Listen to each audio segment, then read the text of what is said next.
PM Modi अपनी 2 दिवसीय France यात्रा के बाद यूएई के लिए रवाना। पीएम मोदी की यूएई के राष्ट्रपति शेख मोहम्मद बिन जायद अल नाहन से होगी द्विपक्षीय वार्ता। रक्षा, खाद्य सुरक्षा, ऊर्जा क्षेत्र में सहयोग बढ़ाने पर जोर रहेगा।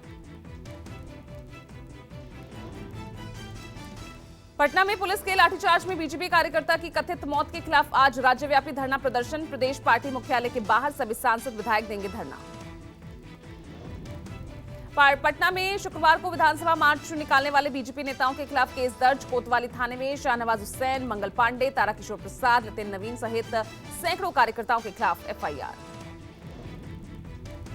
यूपी के कद्दावर सपा नेता आजम खान के खिलाफ आज हेट स्पीच मामले में फैसला। रामपुर की एमपी एमएलए कोर्ट सुनाएगी फैसला।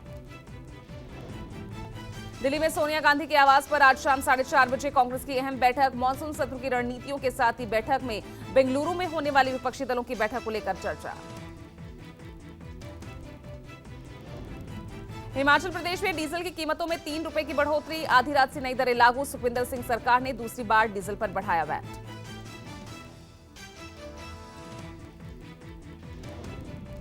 दिल्ली, एनसीआर, मुंबई, यूपी और राजस्थान में अगले 2 दिन हल्की से तेज बारिश की आशंका। मौसम विभाग ने कई जगहों पर भारी बारिश का भी अलर्ट जारी किया। हिमाचल प्रदेश में बाढ़ और बारिश के कहर के बाद अब उफनती नदियां लाशें उगल रही हैं। व्यास नदी से अब तक 10 शव बरामद। कुल्लू में भूस्खलन से 20 शव और श्रीखंड यात्रा के रास्ते में 7 शव बरामद। सावन मास की आज शिवरात्रि है। हरिद्वार से गंगा जल लेकर निकले श्रद्धालु आज सुबह से ही शिवालयों में जलाभिषेक कर रहे हैं। सावन शिवरात्रि के दिन शिवलिंग पर जलाभिषेक का विशेष महत्व है। फ्रांस दौरे पर गए पीएम मोदी ने राष्ट्रपति इमैनुअल मैक्रों के साथ द्विपक्षीय मुलाकात की। इस दौरान साझेदारी को आगे बढ़ाने को लेकर व्यापक चर्चा हुई। मुलाकात के बाद पीएम मोदी ने साझा बयान में कहा कि फ्रांस को रक्षा सहयोग द्विपक्षीय संबंधों का मजबूत स्तंभ है। साथ ही फ्रांस को मेक इन इंडिया में भी महत्वपूर्ण साझेदार बताया।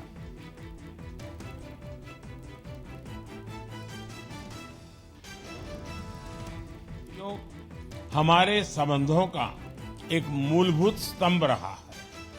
यह दोनों देशों के बीच गहरे आपसी विश्वास का प्रतीक है। मेक इन इंडिया और आत्मनिर्भर भारत, इसमें फ्रांस एक अहम पार्टनर है। पीएम मोदी को राष्ट्रपति मैक्रों और उनके मंत्रियों को कई उपहार दिए, जिसमें सैंडलवुड, सितार, मार्बल, इनले वर्क टेबल, सिल्क कश्मीरी कालीन, चंदन के हाथ से बनी हाथी अंबावारी शामिल है। वहीं मुलाकात के बाद पीएम मोदी के सम्मान में एक लंच का भी आयोजन किया गया, जिसमें राष्ट्रपति मैक्रों समेत फ्रांस सरकार के कई गणमान्य शामिल रहे।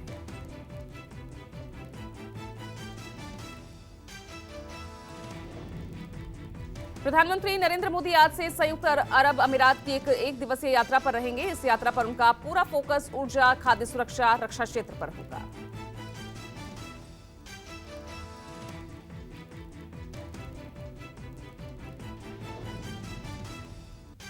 इसरो का ड्रीम प्रोजेक्ट चंद्रयान-3 शुक्रवार को सफलतापूर्वक लॉन्च कर दिया गया। श्रीहरिकोटा के सतीश धवन स्पेस सेंटर से LVM-3 M4 रॉकेट के जरिए चंद्रयान को दोपहर 2:35 पर प्रक्षेपित किया गया। इसरो प्रमुख एस सोमनाथ ने सफलतापूर्वक लॉन्चिंग पर खुशी जाहिर की। सोमनाथ ने कहा कि अगर सब कुछ ठीक रहा तो 23 अगस्त को शाम 5:47 पर चंद्रयान-3 चंद्रमा के दक्षिण ध्रुव पर लैंड करेगा। चंद्रयान-3 के सफल प्रक्षेपण पर पीएम मोदी ने खुशी जाहिर की। पीएम मोदी ने ट्वीट कर कहा कि अंतरिक्ष में भारत ने एक और इतिहास और बड़ी छलांग लगाई है। अमेरिका की स्पेस एजेंसी नासा ने इसरो को चंद्रयान-3 लॉन्च के बाद बधाई दी। नेल्सन ने एक ट्वीट में कहा, चंद्रयान-3 लॉन्च के लिए इसरो को बधाई। हम आपकी चांद पर सुरक्षित यात्रा की कामना करते हैं।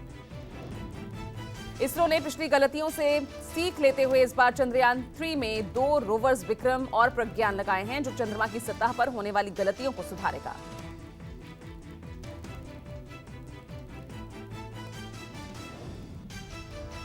छत्तीसगढ़ के भूपेश बघेल कैबिनेट में बड़ा फेरबदल। मंत्रिमंडल में शामिल हुए प्रदेश अध्यक्ष पद से हटाए गए मोहन मरकाम। मुख्यमंत्री बघेल और कद्दावर रविंद्र चौबे के विभागों में कटौती हुई। मोहन मरकाम को मिला आदिम अनुसूचित जाति, पिछड़ा और अल्पसंख्यक विकास विभाग। डिप्टी सीएम टीएस सिंहदेव को मिला ऊर्जा विभाग का अतिरिक्त प्रभार। ताम्रध्वज साहू बने कृषि मंत्री। डिप्टी सीएम टीएस सिंहदेव के पास अब ऊर्जा विभाग की नई जिम्मेदारी के साथ लोक स्वास्थ्य, परिवार कल्याण, चिकित्सा, शिक्षा, 20 सूत्रीय कार्यान्वयन, वाणिज्यिक कर, जीएसटी विभाग की जिम्मेदारी रहेगी। महाराष्ट्र सरकार में शामिल हुए एनसीपी मंत्रियों को मिले विभाग। डिप्टी सीएम अजित पवार को मिला वित्त मंत्रालय। एनसीपी के 9 मंत्रियों के शामिल होने से कैबिनेट मंत्रियों की संख्या हुई 29। एनसीपी के कद्दावर नेता धनंजय मुंडे कृषि, छगन भुजबल खाद्य और नागरिक आपूर्ति मंत्री बने। दिलीप वलसे पाटिल को सहकारिता, हसन मुश्रिफ को मेडिकल और संजय बंसोडे को खेल विभाग मिला। मंत्रिमंडल में एनसीपी मंत्रियों को मलाईदार विभाग मिलने से शिंदे गुट में असंतोष। सूत्रों के हवाले से खबर, एनसीपी मंत्रियों को अहम मंत्रालय दिए जाने से शिंदे गुट के विधायक नाराज। पटना में पुलिस लाठीचार्ज की जांच के लिए आज पहुंचेगा बीजेपी नेताओं का दल। झारखंड के पूर्व सीएम रघुवर दास की अगुवाई में सांसद मनोज तिवारी, विष्णुदयाल शर्मा, सुनीता दुग्गल जांच दल में शामिल। असम के मुख्यमंत्री हिमंता बिस्वा शर्मा के बयान पर भड़के ओवैसी, कहा देश में एक मंडली है जो हर समस्या के लिए मुस्लिमों को दोष देता है। राजस्थान कांग्रेस अध्यक्ष गोविंद सिंह डोटासरा आज नव नियुक्त प्रदेश पदाधिकारियों, जिलाध्यक्षों के साथ करेंगे बैठक। मध्य प्रदेश में बीजेपी विधायकों के साथ 1-to-1 बातचीत शुरू करेगी पार्टी। प्रदेश प्रभारी केंद्रीय मंत्री भूपेंद्र सिंह और सह चुनाव प्रभारी अश्विनी वैष्णव चुनाव समिति के संगठन और गठन को लेकर करेंगे चर्चा। छत्तीसगढ़ में आज बीजेपी चुनाव घोषणा पत्र समिति की बैठक होगी। गृह मंत्री अमित शाह के संभावित दौरे से पहले इस बैठक को काफी अहम माना जा रहा है। यूपी के सीएम योगी आदित्यनाथ ने लखनऊ में Uttar Pradesh health technology summit 2023 में भाग लिया। इस मौके पर अधिकारियों के साथ की समीक्षा बैठक।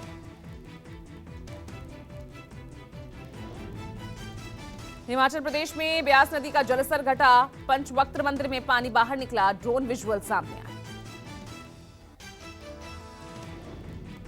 हिमाचल प्रदेश में बाढ़ प्रभावित क्षेत्र के दौरे पर जेपी नड्डा और केंद्रीय मंत्री अनुराग ठाकुर मंडी जिले के पंचवक्त्र मंदिर पहुंचे। हिमाचल प्रदेश में हाहाकारी बाढ़ का खौफ थोड़ा कम हुआ, तेजी से घट रहा पानी। अब सड़कों को दुरुस्त करने में जुटा प्रशासन।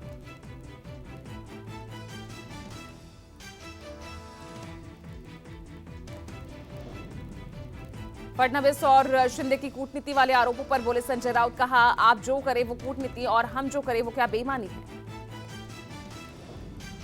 संजय राउत ने कहा हमने जो किया वो धर्म है, अधर्म नहीं। महाभारत हमें बताता है कि ये अधर्म नहीं कूटनीति है। बीजेपी कार्यकर्ता की मौत के बाद गरमाई सियासत। बिहार विधानसभा के बाहर बीजेपी नेताओं ने किया मौन प्रदर्शन। काली पट्टी, काला गमछा पहने नजर आए बीजेपी नेता। प्रदेश अध्यक्ष सम्राट चौधरी ने राजभवन तक मार्च निकालने और 15 जुलाई को राज्यव्यापी प्रदर्शन का ऐलान किया। सीएम नीतीश और डिप्टी सीएम तेजस्वी पर जमकर साधा निशाना। लाठीचार्ज में मारे गए बीजेपी कार्यकर्ता विजय कुमार सिंह के परिवार को गोद लेगी पार्टी। मृतक के परिजनों को 10 लाख की आर्थिक मदद भी देगी। बीजेपी सांसद जनार्दन सिंह सिग्रीवाल पर भी टूटा पुलिस का कहर। वाई+ सुरक्षा में घिरे सांसद पर घिरी लाठियां। बीजेपी ने नीतीश सरकार और पटना पुलिस पर लगाया बदले की राजनीति करने का आरोप। लाठीचार्ज पर डिप्टी सीएम तेजस्वी का बयान, कहा हम नहीं करते बदले की राजनीति।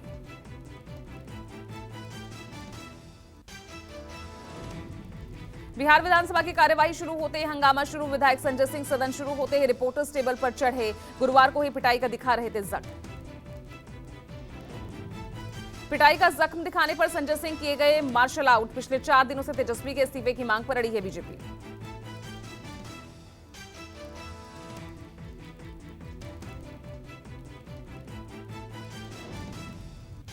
यूपी के सीएम योगी ने लखनऊ में उत्तर प्रदेश आम महोत्सव 2023 का शुभारंभ किया। देसी आम की वैरायटीज का जायजा लिया।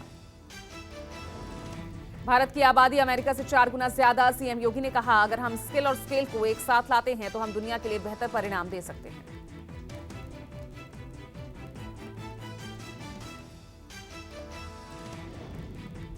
राजधानी दिल्ली में यमुना के जलस्तर में मामूली कमी। शुक्रवार रात 8 बजे जलस्तर 208.17 मीटर रिकॉर्ड किया गया। हालांकि बाढ़ के हालात अब भी चिंताजनक। उपराज्यपाल वीके सक्सेना ने शुक्रवार रात आईटीओ के पास यमुना ड्रेन सिस्टम का मुआयना कर उसके दुरुस्त किए जाने की बात कही। ड्रेन रेगुलेटर फेल होने से कई इलाकों में पानी घुस गया था। दिल्ली सीएम अरविंद केजरीवाल ने जलस्तर में कमी का दावा करते हुए उम्मीद जताई कि जल्द ही लोगों को राहत मिलेगी। केजरीवाल ने इशारों में हरियाणा की खट्टर सरकार को घेरा। दिल्ली में बाढ़ के लिए आप सांसद संजय सिंह ने सीधे तौर पर बीजेपी को ठहराया जिम्मेदार। हथिनीकुंड बैराज से जानबूझकर पानी दिल्ली की ओर ही छोड़ने का आरोप लगाया। हरियाणा सीएम ने केजरीवाल और आप सांसद के आरोपों को सिरे से खारिज किया। कहा हथिनीकुंड बैराज डैम नहीं है जहां पानी के बहाव को ज्यादा समय तक रोका जा सके।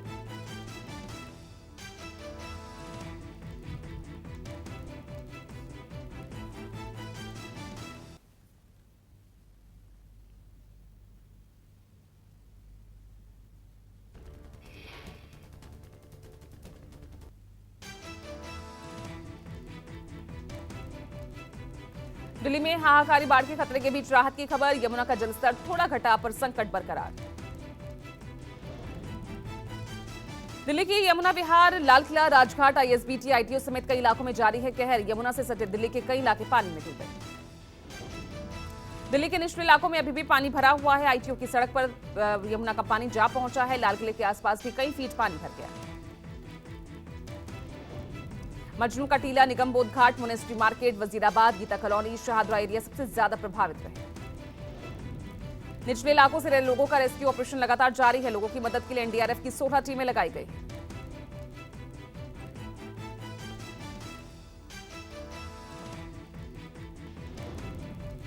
आईटीओ में जलभराव के बीच करंट लगने की खबर आई है। आईटीओ के आसपास खंभों में करंट आ रहा। 2 लोगों ने करंट लगने की शिकायत की। लगातार बढ़ रहे पानी के बाद राजघाट का परिसर भी दिल्ली बाढ़ में डूब गया तो लाल किले को बाढ़ के चलते बंद करना पड़ा।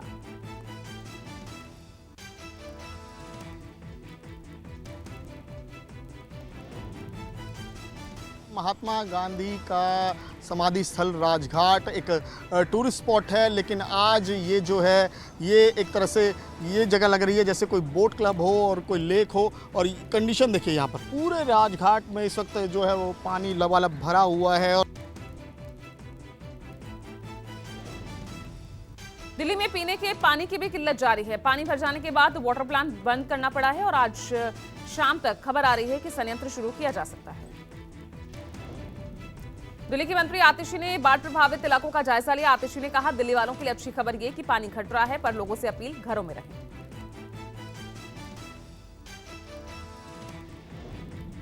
गाजियाबाद लोनी अलीपुर बांध टूटने से यमुना का पानी लोनी के ट्रोनिका सिटी तक जा पहुंचा। लोनी के ट्रोनिका सिटी की पुलिस चौकी के अंदर पानी घुसा। प्रयागराज में संगम नदी का जलस्तर बढ़ गया है। प्रयागराज में एहतियातन 103 बाढ़ केंद्र बनाए गए हैं। प्रशासन अलर्ट पर।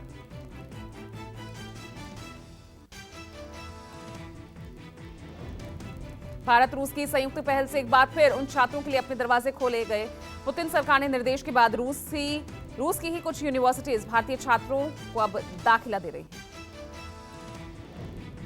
रूस की ऑरेनबर्ग यूनिवर्सिटी, मारी यूनिवर्सिटी समेत 9 यूनिवर्सिटीज भारत के 8 शहरों में भारतीय छात्रों के दाखिले के लिए कैंप लगा रही हैं। ये कैंप दिल्ली, कोलकाता, अहमदाबाद, मुंबई, चंडीगढ़, पटना जैसे शहरों में लग रहे हैं, जिसके तहत तकरीबन 2500 छात्रों को दाखिला दिया जाना है। भारत स्थित रूसी दूतावास के एजुकेशन विभाग ने दावा किया कि अब तक युद्ध के बाद करीब 1500 छात्रों को रूस की अलग अलग यूनिवर्सिटीज में दाखिला दे दिया गया है।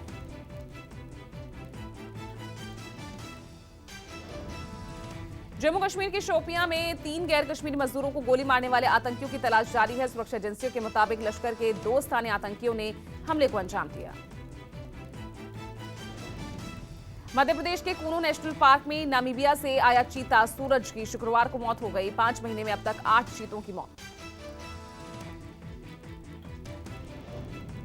यूपी के आगरा में दहेज लोभी दूल्हे ने निकाह के फौरन बाद बीवी को तलाक दिया। आरोपी आसिफ ने कार की डिमांड पूरी ना होने पर मैरिज हॉल में ही दुल्हन को तलाक दे दिया।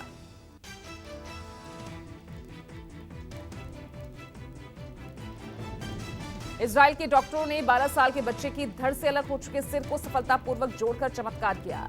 सुलेमान हसन नाम का बच्चा एक हादसे में बुरी तरह जख्मी हो गया था। वेस्टइंडीज में खेली जा रही 2 मैचों की टेस्ट सीरीज के पहले मैच में भारत की शानदार जीत। वेस्टइंडीज को टीम इंडिया ने 1 पारी और 141 रनों से मात दी। भारत के लिए मैच में रविचंद्रन अश्विन सबसे ज्यादा विकेट लेकर इतिहास रचा। अश्विन ने 2 पारियों में झटके 12 विकेट। भारत ने पहली पारी में 5 विकेट के नुकसान पर 421 रन पर घोषणा की, जिसके बाद जवाब में दूसरी पारी खेलने उतरी विंडीज की टीम 130 रन ही बना पाई। भारत के लिए पहली पारी में यशस्वी जायसवाल, रोहित शर्मा ने खेली शतकीय पारी तो कोहली ने बनाए 78 रन।